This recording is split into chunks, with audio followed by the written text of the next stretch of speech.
Tax కట్టాలరా. ముందుగా 78వ స్వాతంత్ర శుభాకాంక్షలు అందరికీ. ఈ స్వాతంత్ర దినోత్సవ శుభాకాంక్షలు తెలియజేస్తూ మన నాగేంద్ర గౌడ్ గారిని రిక్వెస్ట్ చేస్తున్నా, భరతమాతకి పూలదండతో సత్కరించవలసింది.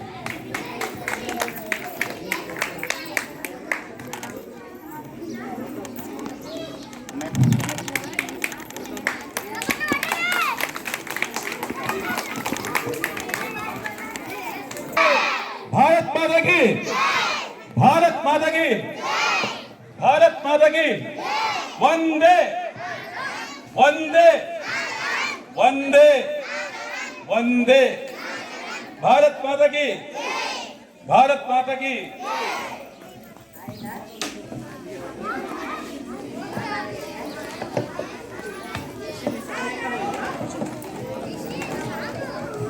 వేదికను అలంకరించిన పెద్దలందరికీ నా నమస్కారాలండి.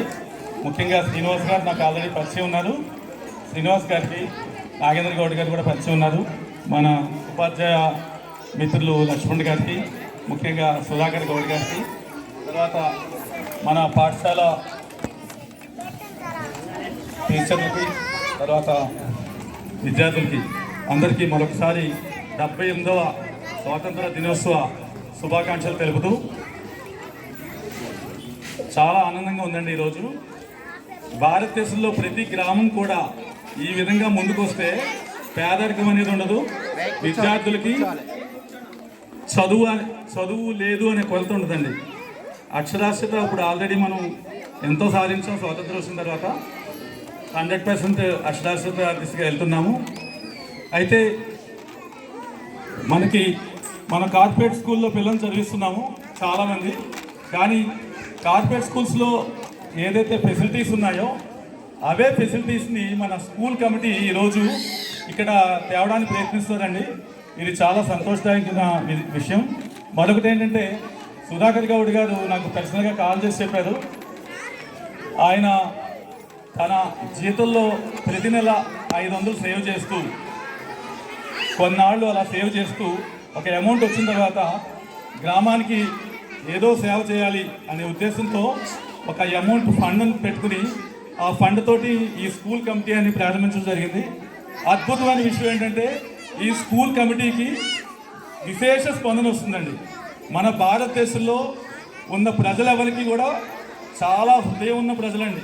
ఎస్పెషల్లీ బావాజీపల్లి ప్రజలు చాలా విశాలమైన హృదయం ఉన్న ప్రజలు. ఎందుకంటే విశేషమైన రెస్పాన్స్, అది చాలా నాకు ఆశ్చర్యం వేసింది. కేవలం ఒక సుధాకర్ గౌడ్తో స్టార్ట్ అయిన ఈ స్కూల్ కమిటీ ఫస్ట్ 10 మంది, 20 మంది, 50 మంది, ఇప్పుడు నాకు తెలిసి 90 మంది ఉన్నారు. నేను ఆశ్చర్యపోయాను. ఆల్మోస్ట్ 8-9 లక్షలు కలెక్ట్ చేయండి. ఆయన టార్గెట్ కూడా 1 lakh 2 lakh అనుకుని స్టార్ట్ చేస్తే 9 లక్షలు కలెక్ట్ అయింది. ఇంకా మోర్ దాన్ దట్ అలా కలెక్ట్ అవుతూ వస్తుంది. ఇది చాలా గొప్ప విషయం అండి.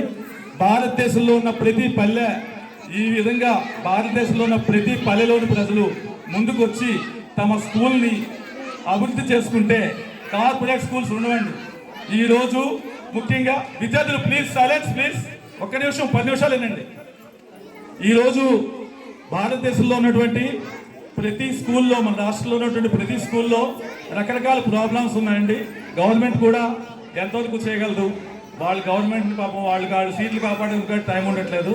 వాళ్ళు కొంతవరకు మాత్రమే చేయగలరు. కానీ ప్రజలు ఎన్నుకున్న ప్రభుత్వాలు కొంతవరకే చేయగలరండి. అసలు ప్రజాస్వామ్యం అంటే ప్రజల చేత, ప్రజల కొరకు, ప్రజలచే పాలింపబడుతున్న ప్రభుత్వమే ప్రజాస్వామ్య ప్రభుత్వం. అటువంటి ప్రజాస్వామ్య ప్రభుత్వం మన తెలంగాణలో ఉంది. అయితే ఈ బావాజీపల్లి విలేజ్లో చేస్తున్నటువంటి ఈ ఎవరైతే సేవా కార్యక్రమాలు ఉన్నాయో చాలా అద్భుతం అండి. సో ఎక్కువసేపు మాట్లాడను. వీళ్ళు ఎవరైతే 4 పిల్లలకి ఈరోజు మనకి గురుకుల పాఠశాలలో సీట్లు అనేవి రావడం జరిగింది. వాళ్ళందరికీ అభినందనలు అండి, వాళ్ళందరికీ శుభాకాంక్షలు. ప్రతి స్కూల్లో కూడా ఈ విధంగా ఎంతో, అది నిజంగా ఒక చాలా అద్భుతం అండి. ఒక 4 పిల్లలకి, ఒకే స్కూల్లో 4 పిల్లలకి ఈ గురుకుల పాఠశాలలో సీట్లు రావడం అంటే ఒక అద్భుతం. ఎందుకంటే గురుకుల పాఠశాలలో చాలా కాంపిటీషన్ ఉంది. ఇటువంటి కాంపిటీషన్ ప్రపంచంలో కార్పొరేట్ స్కూల్స్తో పోటీ పడి గురుకుల పాఠశాలలో సీట్ సాధించుకోవడం చాలా అద్భుతమైన విషయం అండి. ఈ విధంగా ప్రతి గ్రామంలోనూ జరిగితే కార్పొరేట్ స్కూల్స్ ఉండవు.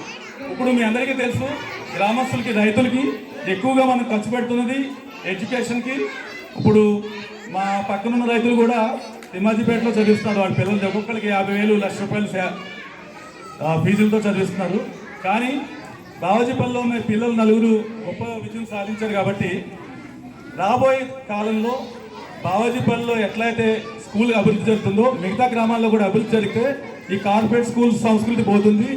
అందువల్ల దాంతోపాటు ఏమవుతుందంటే ఎంతోమంది పేదలు తమ కష్టార్జితంతో రూపాయి కూడబెట్టి కార్పొరేట్ స్కూల్స్కి డబ్బులు దారబోయడం అనేది తగ్గుతుందండి. ఇంకొక విషయం ఏంటంటే నాగేంద్ర గౌడ్ గారు ఈరోజు నా హృదయం టచ్ చేశారు. ఏంటంటే అది నేను చెప్తామన్న విషయాన్ని ఆయన చెప్పేశారు, కానీ మళ్ళీ నేను రిపీట్ చేస్తున్నాను. సుధాకర్ గౌడ్ గారు లాంటి వాళ్ళు ఆయన పాపను వృత్తిరీత్యా వేరే ప్రాంతంలో ఉన్నా కానీ ఇక్కడ ఈ స్కూల్ మీద అభిమానంతో, అంటే జన్మభూమి మీద అభిమానంతో మరి ఈ స్కూల్ కంపెనీని స్థాపించడంలో ముఖ్య పాత్ర వహించారు. నాగేంద్ర గౌడ్ గారు ఏదైతే రామాయణంలో చెప్పారో జన్మభూమి గొప్పతనం గురించి నేను మళ్ళీ రిపీట్ చేస్తున్నానండి. అభి స్వర్ణమయీ లంక నమే లక్ష్మణ రోచతే జననీ జన్మభూమిశ్చ స్వర్గాదపి గరీయసి. దీని అర్థం ఆల్రెడీ చెప్పున్నారు. లక్ష్మణుడు రాముడు రామాయణంలో రావణాసురుని జయించిన తర్వాత అయోధ్యకి వెళ్ళే టైంలో ఆ లంకను చూస్తూ వెళ్తుంటారండి. వీళ్ళు లంకను చూస్తూ వెళ్తుంటే లంకలో ప్రతి మూల వజ్రాలు, వైడూర్యాలు, మణిమాణిక్యాలు. రావణాసురుడు పెద్ద పచ్చ ఉంటుందంటండి, ఆ పచ్చ మీద బ్రష్ చేసుకుంటాడంట. ఆ పచ్చ యొక్క కాస్ట్ ఇప్పుడు కొన్ని కోట్లు ఉంటుంది అనమాట.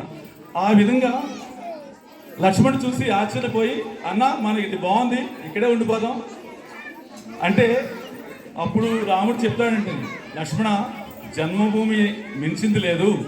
జన్మభూమి ఎన్ని జన్మలు ఎత్తినా ఆ జన్మభూమికి రుణం తీర్చుకోలేము మనం. ఖచ్చితంగా ఆ జన్మభూమికే మనం వెళ్ళాలి.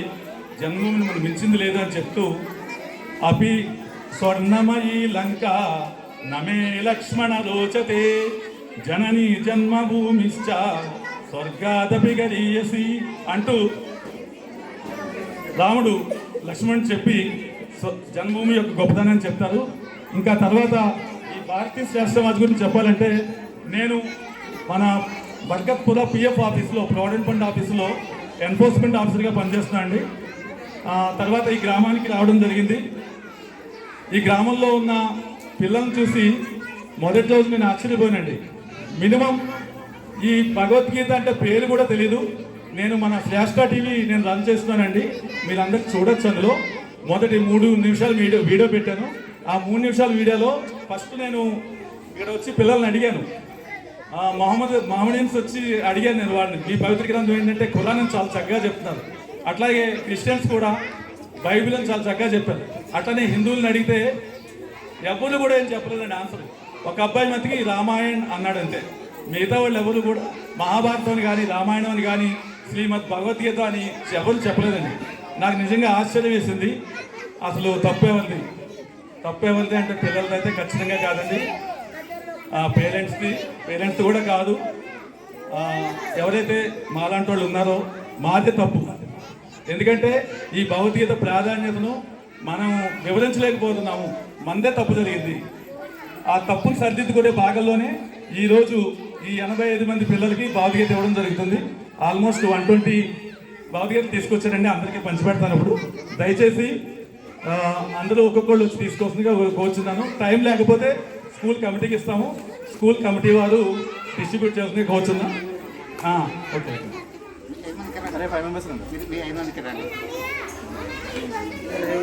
నాగేంద్ర గౌడ్ గారిని రిక్వెస్ట్ చేస్తున్నా భగవద్గీతను డిస్ట్రిబ్యూట్ చేయాల్సిందిగా. 1, 2 ఇవ్వండి, మీరు ఇవ్వండి, ఒక 5.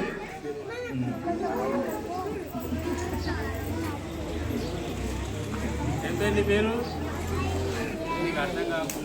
లేదు నేను చెప్తున్నా, ఆల్రెడీ క్లాసులు తీసుకున్నా. తెలుసా నేను చాలా గ్రేట్ మహాత్మా గాంధీ ఏంటి బుక్ ఏంటి? ఓకే, అంతకుముందు తెలుసా మీకు ఇది? ఓకే, ఇప్పుడు తెలుసుగా. సూపర్. తీసుకోండి, మీకు కూడా ఉంది. 120 బుక్స్ తెచ్చాను. 85 మంది పిల్లలు ఉన్నారు. 120 బుక్స్ తెచ్చాను. శ్రీనివాస్ గారు మీకు పిల్లలు, లేడీస్ అమ్మాయిలు పిలవండి. అమ్మాయిలు ఒక 5 పిల్లలు, 5 మెంబర్స్ రండి. తీసుకోండి అమ్మా.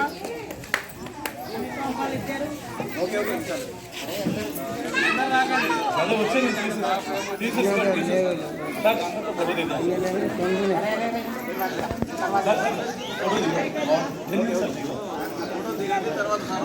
ఓకే,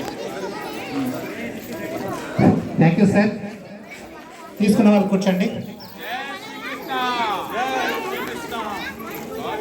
కూర్చోండి, ఇంకా కూర్చోండి.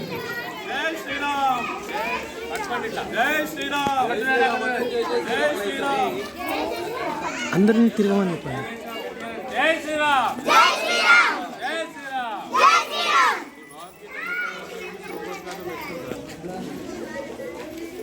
ఈ భగవద్గీత కౌరవులు పాండవులు యుద్ధం చేసేటప్పుడు చేసినటువంటి ఉపవాసము, ఈ జీవన విధానం భారతదేశం లోపల సమాజం లోపల ఏ విధంగా జీవించాలి, ఎట్లా మెలగాలి, భగవద్గీత చదివి మొత్తం ఒక్క తప్పుడు చేయడు. అదే మహాత్మా గాంధీ చేతిలో ఎప్పుడు ఏముంటుండే, భగవద్గీత ఉంటుండే మహాత్మా గాంధీ చేతుల కదా. కాబట్టి భారతదేశం చాలా గొప్ప శాస్త్ర గొప్ప గీత ఇది. ఈ యొక్క భగవద్గీతను అందరూ కూడా మంచిగా పరిశీలన చేసుకొని ఈ యొక్క జ్ఞానాన్ని సంబంధించి ఎవరికి సహాయపడదు, ఇంత జ్ఞానం పెరగడానికి మాత్రమే ఉపయోగపడుతుంది. అర్థమైందా? మంచి జ్ఞానం ఉంటే ఏదైనా చేయొచ్చు. డబ్బుంటే దొంగ తీసుకోవతాడు, ఎవరు తీసుకోవాలి. కాబట్టి సైలెన్స్, కూర్చోవాలి. శ్రీనివాస్ గారికి ఎన్ని కోట్లు ఇచ్చినా వేస్తే ఈ యొక్క భగవద్గీత అనేది చాలా కూర్చోండి, సంవత్సరాలకు సంబంధించిన వాటి తీసుకోండి, మీరు తీసుకోండి. తర్వాత ధన్యవాదాలు. ఇస్తాం, బియ్యం వాళ్ళకి తర్వాత ఇస్తాం. ఇంకా కూర్చోండి అందరు. నెక్స్ట్ ఇప్పుడు ప్రైజ్ డిస్ట్రిబ్యూషన్.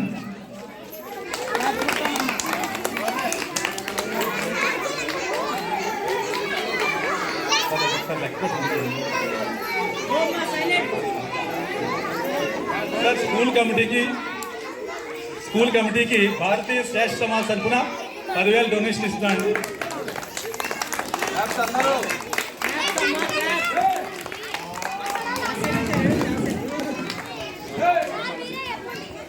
దయచేసి అందరూ శ్రేష్ఠ టీవీని సబ్స్క్రైబ్ చేయండి. SRESHTA శ్రేష్ఠ టీవీ, ఎక్సెల్ టీవీ. ఈ ప్రోగ్రాం మొత్తం వస్తుందండి టీవీలో, అందరూ చూడొచ్చు.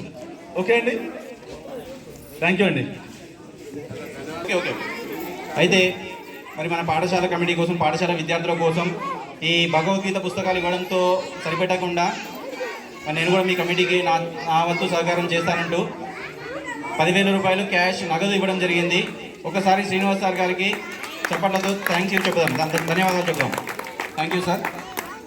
అండ్ నెక్స్ట్ కార్యక్రమం అంటే సన్మానాలు ఉందంట, నెక్స్ట్ ఈలోపు ఇంకా కార్యక్రమం. Okay sir.